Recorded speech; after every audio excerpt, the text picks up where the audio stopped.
हरिओम। आशा है कि आप सभी लोग अपने घरों में रह करके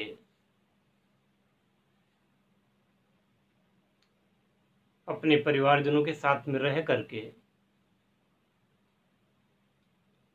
अपने दिनों को अच्छे तरीके से बिता रहे होंगे। और प्रिय मित्रों, यही एक तरीका है आपको जो कि बचा सकता है इस महामारी से,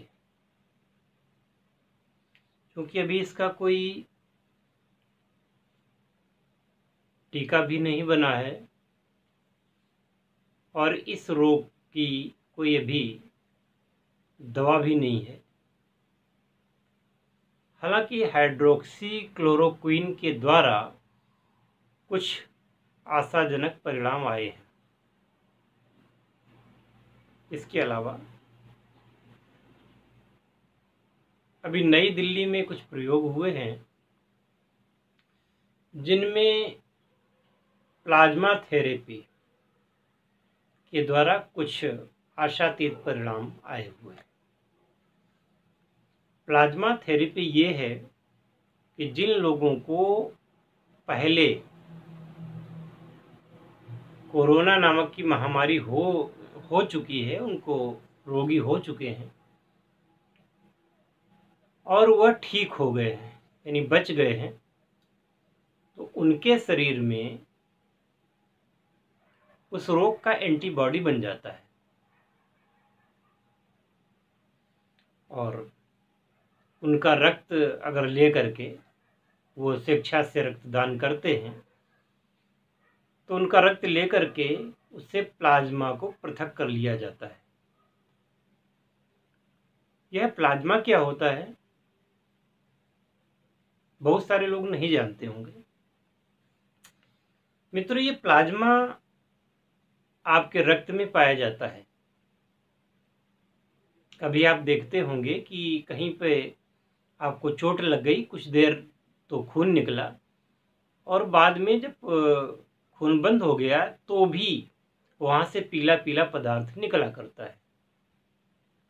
या कभी आप अपना खून चेक करवाने गए होंगे, आपने रक्त दिया होगा तो उसमें उसको वो रख देते हैं, तो थोड़ी देर में लाल खून अलग हो जाता है और कुछ नीचे जो खून से अलग होता है वो प्लाज्मा यानी पीला पीला पदार्थ द्रव के रूप में दिखाई देता है। यही प्लाज्मा है। अब इसमें अगर कोरोना वायरस के या किसी भी वायरस के एंटीबॉडीज मौजूद हैं तो इसको अगर रोगी लोगों में लगा दिया जाए उनको, तो बहुत जल्दी उस रोग को वो ठीक कर देते हैं। कोरोना में भी यही हो रहा है और दिल्ली के मुख्यमंत्री ने आज की न्यूज में बताया कि वहाँ पे प्लाज्मा थेरेपी कामयाब हो रही है। आशा है कि इस प्लाज्मा थेरेपी को पूरे विश्व में अपनाया जाएगा और शीघ्रता से इस भयानक महामारी को दूर किया जा सकेगा। हालांकि इसमें दिक्कत ये है कि जिस व्यक्ति ने रक्तदान किया है उसको कोई घातक रोग नहीं होना चाहिए, एड्स, स्वाइन फ्लू या और किसी प्रकार के उसको रोग नहीं होने चाहिए। और साथ में एक बात और कि जो जिसको खून चढ़ाया जाना है वो उससे उसका ब्लड ग्रुप भी मैच करना चाहिए।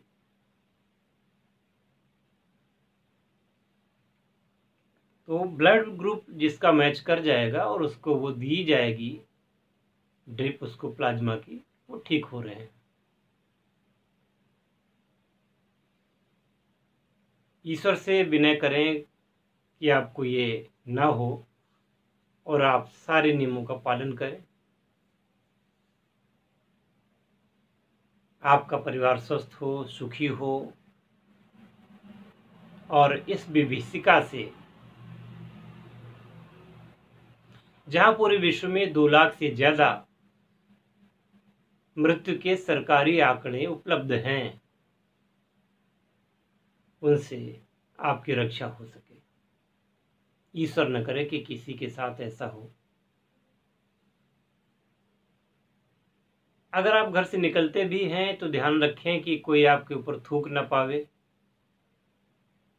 क्योंकि समाज में ऐसे अराजक तत्व भी मौजूद हैं जो कि आजकल लोगों पर थूक करके इस रोग को फैला रहे हैं। अब इस थूकने के पीछे उनका क्या लॉजिक है, क्या वजह है, कैसी संस्कृति के लोग हैं, ये तो समझा जा सकता है। ज़्यादा उनके बारे में कुछ ना कहते हुए इतना ही कहा जा सकता है कि आप उनसे बचें। बचेंगे, बचाव ही तरीका है। और जब आप कहीं भी निकलते हैं तो ऐसे लोग आपकी ताक में रहते हैं कि वो आपसे रगड़ करके निकलना चाहेंगे। बिल्कुल भी वह लोग सोशल डिस्टेंसिंग का पालन बिल्कुल भी नहीं कर रहे हैं। आपको वो देखेंगे और किसी न किसी बहाने से ये लोग बिला वजह टहलते रहते हैं।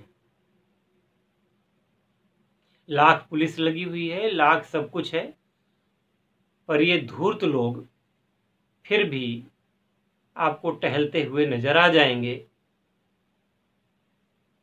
कभी मास्क में, कभी बिना मास्क के भी।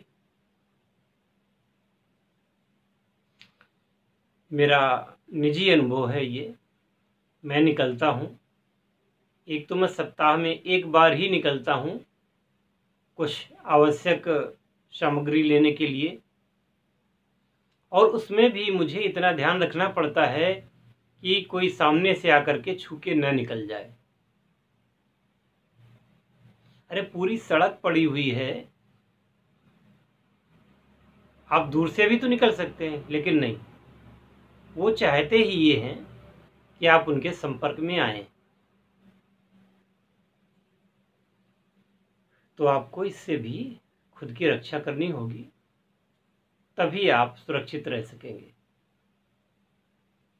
दूसरी बात, ये कहीं लेन देन करते हैं और रुपया आपके हाथ में आता है, तो कोरोना को फैलाने वाला रुपया भी एक बहुत बड़ा कारण है।